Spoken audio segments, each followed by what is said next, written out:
ಸ್ನೇಹಿತರೆ ನಮಸ್ಕಾರ, ನಾನು ನಿಮ್ಮ ರಾಕೇಶ್ ಆರುಂಡಿ. ಇತ್ತೀಚೆಗೆ ದಿ ಗ್ರೇಟ್ ಇಂಡಿಯನ್ ಕಿಚನ್ ಸಿನಿಮಾವನ್ನು ನೋಡ್ತಾ ಇದ್ದೆ. ಹೆಣ್ಣು ಸಹನಾ ಧರಿತ್ರಿ ಅನ್ನೋದನ್ನು ಆ ಸಿನಿಮಾದಲ್ಲಿ ಎಷ್ಟು ಕಣ್ಣಿಗೆ ಕಟ್ಟಿದ ಹಾಗೆ ತೋರಿಸಿದ್ದಾರೆ ಅಂದರೆ, ಆಕೆಗೆ ಸರಿಸಮಾನವಾದಂಥ ಗಟ್ಟಿಗಿತಿ ಇನ್ಯಾರು ಕೂಡ ಇಲ್ಲವೇ ಇಲ್ಲ ಅನಿಸ್ಬಿಡುತ್ತೆ. ಆಕೆ ಭೂಮಿಯಷ್ಟೇ ತೂಕದವಳು. ನಿಮ್ಮೆಲ್ಲರ ಅಮ್ಮನೂ ಕೂಡ ಈ ಲಿಸ್ಟ್ನಲ್ಲಿದ್ದಾರೆ ಅನ್ನೋದನ್ನ ಮರೆಯೋ ಹಾಗೆ ಇಲ್ಲ. ಗುರುತು ಪರಿಚಯವೇ ಇಲ್ಲದ ಕುಟುಂಬದ ಮನೆಗೆ ಸೊಸೆಯಾಗಿ ಹೋಗಬೇಕು. ಅಲ್ಲಿ ಗಂಡನ ಕ್ಯಾರೆಕ್ಟರ್ಗಳು ಜೊತೆಗೆ ಕುಟುಂಬದ ಕ್ಯಾರೆಕ್ಟರ್ಗಳ ಜೊತೆ ಹೊಂದಾಣಿಕೆ ಮಾಡಿಕೊಳ್ಬೇಕು. ಅಲ್ಲಿನ ಆಚಾರ ವಿಚಾರಗಳನ್ನು ಅರ್ಥ ಮಾಡ್ಕೊಳ್ಬೇಕು.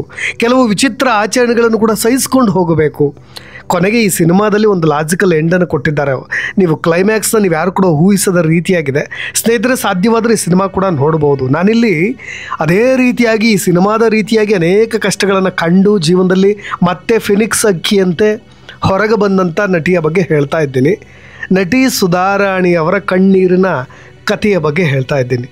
ಕೇವಲ 12ನೇ ವಯಸ್ಸಿಗೆ ಸಿನಿಮಾ ಲೋಕಕ್ಕೆ ಅವ್ರು ಕಾಲಿಟ್ಟಿದ್ದು. ಈ ಸುಂದರ ಚೆಲುವೆ ಸುಧಾರಾಣಿ ಆನಂದ ಸಿನಿಮಾ ಮುಖಾಂತರ ಎಲ್ಲರ ಮುಖದಲ್ಲಿ ನಗುವನ್ನು ಅರಳಿಸಿದವರು. ಅವ್ರ ನಕ್ರನೇ ಚಂದ, ನಟನೆಯಂತರೂ ಇನ್ನೂ ಕೂಡ ಚಂದ, ಮನೋಜ್ಞ ಅಭಿನಯ ಅಂತ ಹೇಳ್ಬೋದು.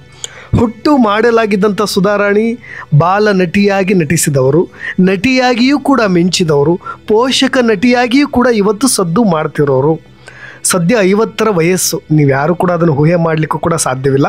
ಇಂದಿಗೂ ಕೂಡ ಅದೇ ಯೌವನದ ಕಳೆ ಅವ್ರ ಮುಖದ ಮೇಲೆ ರಾರಾಜಿಸ್ತಾ ಇರುತ್ತೆ. ಇಂತಹ ಸೌಂದರ್ಯವತಿ ಗುಣವಂತಿಯೂ ಕೂಡ ಸುಧಾರಾಣಿ.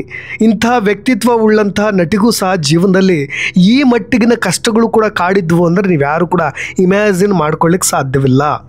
ಆದರೂ ಅವರು ಇವತ್ತು ಬದುಕಿದ್ದಾರೆ ಅನ್ನೋದೇ ದೇವರ ಪವಾಡ.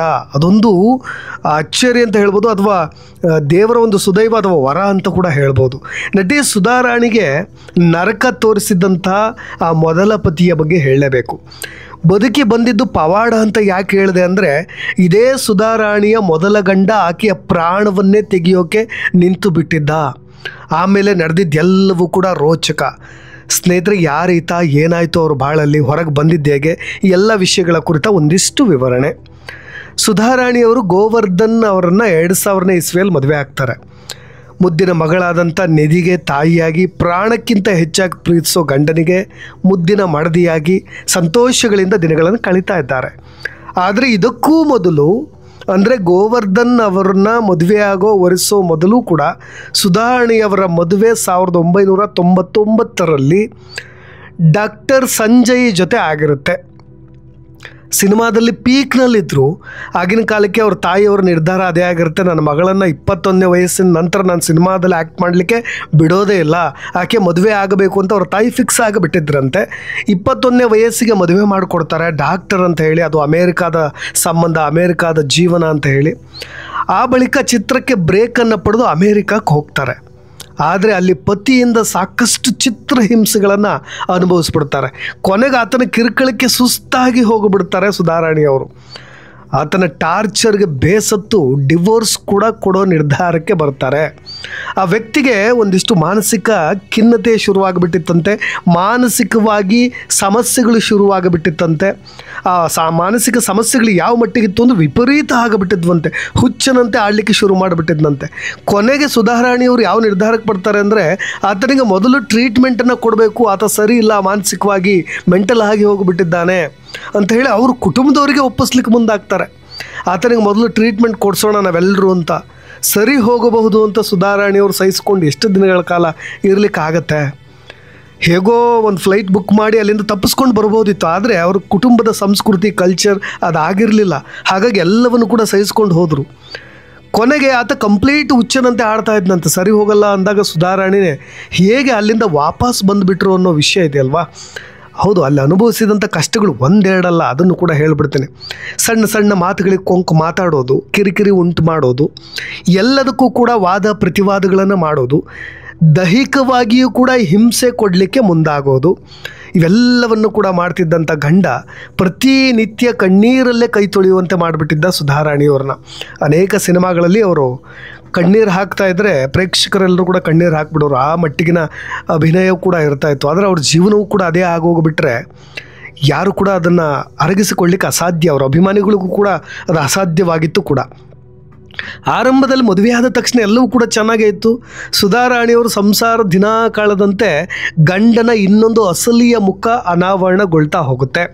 ಆತನ ವಿಕೃತವಾದಂಥ ಮನಸ್ಥಿತಿ ಗೊತ್ತಾಗ್ತಾ ಹೋಗುತ್ತೆ. ಅದು ಕೂಡ ಸುಧಾರಾಣಿಗೆ ಅರ್ಥವಾಗ್ತಾ ಹೋಗುತ್ತೆ.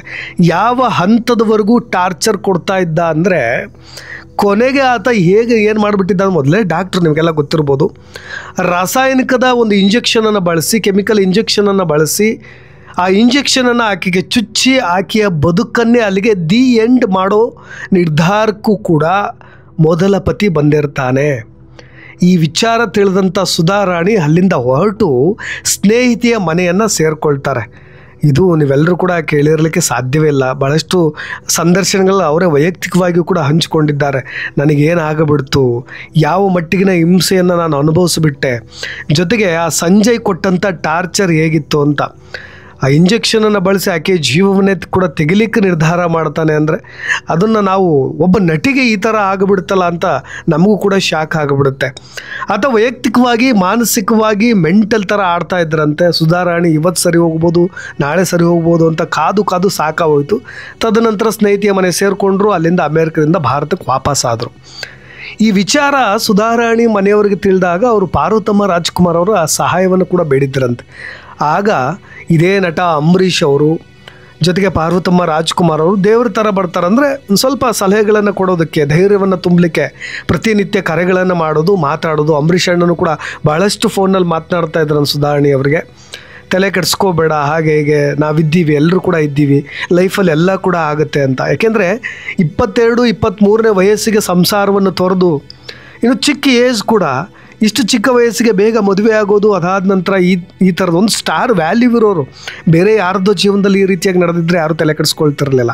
ಆದರೆ ಸುಧಾರಾಣಿ ಸಕ್ಸಸ್ನ ಉತ್ತುಂಗದಲ್ಲಿದ್ದರು, ಜನಪ್ರಿಯತೆಯ ಉತ್ತುಂಗದಲ್ಲಿದ್ದವರು.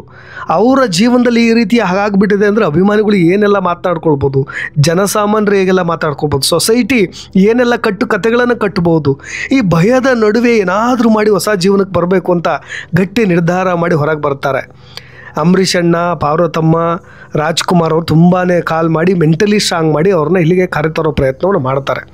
ಸೊಸೈಟಿ ಏನಾದರೂ ಮಾತಾಡಲಿ, ನಾನು ಎಷ್ಟು ನೋವು ಉಂಡಿದ್ದೀನಿ ಅನ್ನೋದು ನನಗೆ ಗೊತ್ತು, ಎಷ್ಟು ಕಷ್ಟಪಟ್ಟಿದ್ದೀನಿ ಅನ್ನೋದು ನನಗೆ ಗೊತ್ತು. ನಾನು ಬದಲಾಗಬೇಕಾಯ್ತು. ಈ ನನ್ನ ಅನುಭವಗಳೆಲ್ಲ ನನ್ನನ್ನು ಇನ್ನಷ್ಟು 10 ಪಟ್ಟು ಸ್ಟ್ರಾಂಗ್ ಮಾಡಿದ್ವು.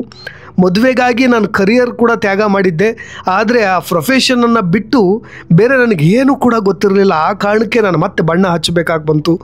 ಅದೃಷ್ಟವಶಾತ್ ಒಳ್ಳೆ ಆಫರ್ಗಳು ಸಿಕ್ಕವು. ಕಿರುತೆರೆಯಲ್ಲಿ ಅಭಿನಯ ಮಾಡಿದೆ, ಬ್ಯಾಕ್ಗ್ರೌಂಡ್ ವಾಯ್ಸ್ ಕೊಡ್ಲಿಕ್ಕೆ ಶುರು ಮಾಡಿದೆ, ಡಬ್ಬಿಂಗ್ ಮಾಡಲಿಕ್ಕೆ ಶುರು ಮಾಡಿದೆ. ಎಲ್ಲ ಒಳ್ಳೆಯದೇ ಆಯಿತು. ಮತ್ತು ಜೀವನದಲ್ಲಿ ನಾನು 2ನೇ ಇನ್ನಿಂಗ್ಸ್ನ ಶುರು ಮಾಡಿದಾಗ ಸಿಕ್ಕಿದ್ದೆ ಗೋವರ್ಧನ್. ಈಗೆಲ್ಲವೂ ಕೂಡ ಚೆನ್ನಾಗಿದೆ. ನನ್ನ ಮಗಳು ಭರತನಾಟ್ಯ ಡ್ಯಾನ್ಸರ್ ಆಗಿದ್ದಾರೆ. ಒಟ್ಟಾರೆಯಾಗಿ ನನ್ನ ಹೊಸ ಬದುಕು ಕೂಡ ಚೆನ್ನಾಗಿದೆ ಅನ್ನೋದನ್ನು ಸುಧಾರಾಣಿಯವರು ಹಂಚ್ಕೊಳ್ತಾರೆ. ಹಾಗಾಗಿ ನಾನು ಯಾಕೆ ದಿ ಗ್ರೇಟ್ ಇಂಡಿಯನ್ ಕಿಚನ್ ಸಿನಿಮಾದ ಬಗ್ಗೆ ಮಾತನಾಡ್ತಾ ಇದ್ದರೆ, ಅನೇಕ ಸಿನಿಮಾಗಳು ಇರ್ಬೋದು, ಆ ಸಿನಿಮಾವನ್ನು ತುಂಬ ನ್ಯಾಚುರಲಾಗಿ ಅರ್ಥ ಮಾಡಿಸಿದ್ದಾರೆ. ಅದಕ್ಕೋಸ್ಕರವಾಗಿ ನನಗೆ ಸುಧಾರಾಣಿಯವರ ಒಂದು ಬದುಕು ನೆನಪಾಯಿತು. ಈ ಥರದ ಅನೇಕ ನಟಿಯರ ಬದುಕು ಕೂಡ ಇದೆ. ಮುಂದೆ ಆ ವಿಷಯಗಳನ್ನು ಕೂಡ ಹಂಚಿಕೊಳ್ಳೋ ಪ್ರಯತ್ನವನ್ನು ಮಾಡ್ತೀನಿ ಅಂತ ಹೇಳ್ತಾ ಇನ್ನಷ್ಟು ಸುದ್ದಿಗಳೊಂದಿಗೆ ಮತ್ತೆ ಬರ್ತೀನಿ. ಧನ್ಯವಾದ.